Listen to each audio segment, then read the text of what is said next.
Welcome again to another conversation, and all of us who have been in the climate space have been involved in climate summits at certain points, and we continuously go there as well.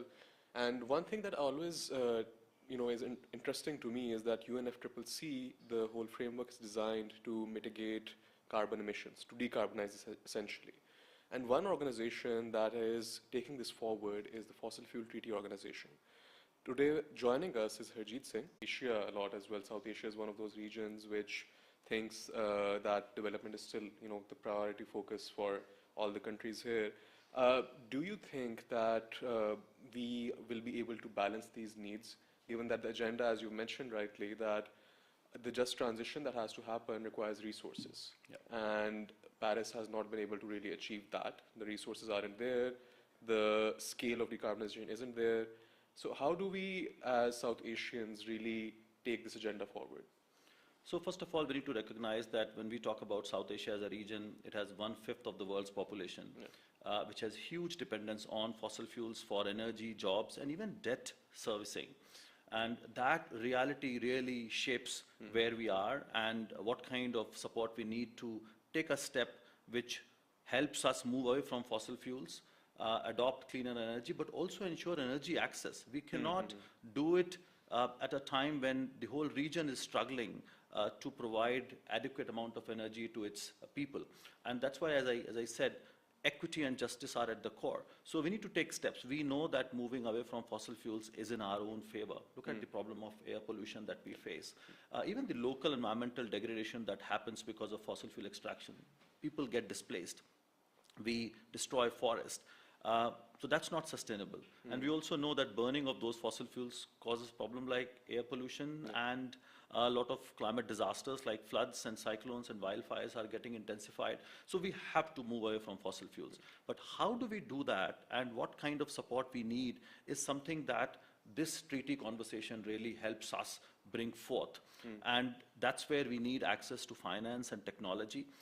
So that we can do it in a manner where people who are dependent on fossil fuels, for governments need to have that kind of policy framework. So we really need that kind of collaboration and conversation to take that forward, because Paris Agreement or the current climate conversations really miss that part, or they rather do a lip service, do not look at all these issues in a very comprehensive manner.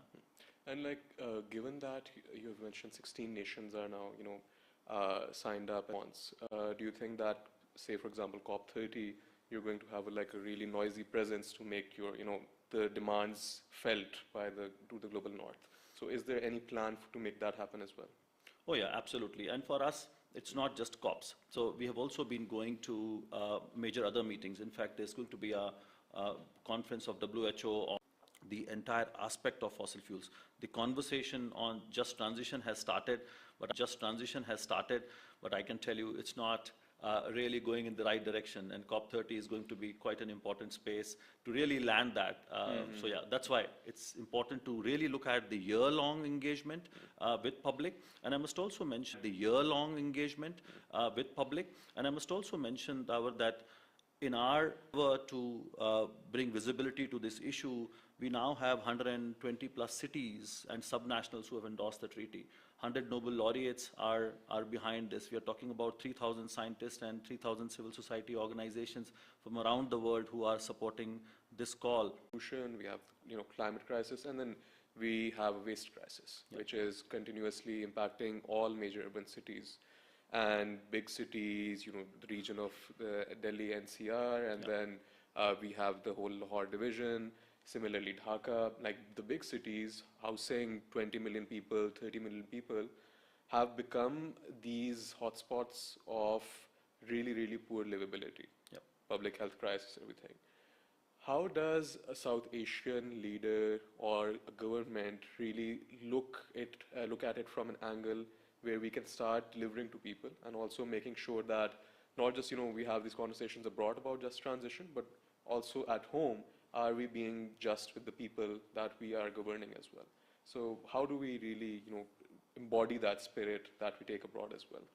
So Dawar, you keep hearing me taking sides of developing countries in these large global international climate conferences, but back home, I don't hesitate in questioning my own country or other developing countries, saying you have to come up with your own model of development. On one hand, you question and challenge developed countries that you have caused the climate crisis, but the reality is we are following the same extractive model of development. As South Asia, because we are also seeing the rate of urbanization, for example, is the highest in Pakistan. Yes. We see that's also happening in India and Nepal and other countries in the region, which means we have to get it right.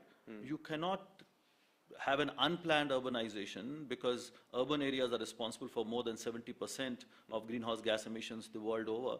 So, which means there's a huge responsibility on us to shape the development in a manner where it is sustainable. Exactly. And we are not generating that kind of waste. And we are creating a heat island. And that is up to us, how we are going to really have a model of development. How can we destroy green and blue spaces in cities? Now, that's not climate change. Rather, that's going to intensify climate change. So for me, it's really questioning the model of development itself, which is not in harmony with nature. We need to make sure that at least 30% of city area has to be a green and blue space. That's not happening. Look at the kind of construction material that we are using. It's very energy intensive, and then it's also adding to the heat island effect. So there's a lot that's going wrong with the model of development and how we are generating waste. That's where we need to introspect and change our policies. At the same time, to have a collaborative spirit, share ideas. In some cases, Bangladesh is doing much better than India. In some cases, Pakistan is doing better than Nepal, and India is doing in some cases. How we can actually share that? As a region, on one hand, we have a huge dependence on fossil fuels, but we also have very high natural resource capital. How do we use that for renewable energy? Hydropower. We can be self-reliant. Solar, wind, massive potential. Of course, we need support from the international sources, but let's also start acknowledging that there is some problem with our development model and how we can really get it right and also get resources for that transition. So the message being that the finance will come as soon as you also have your priorities right and figure out the correct development model. So thank you again for joining us. This was a pleasure to have you over here, and stay tuned for more.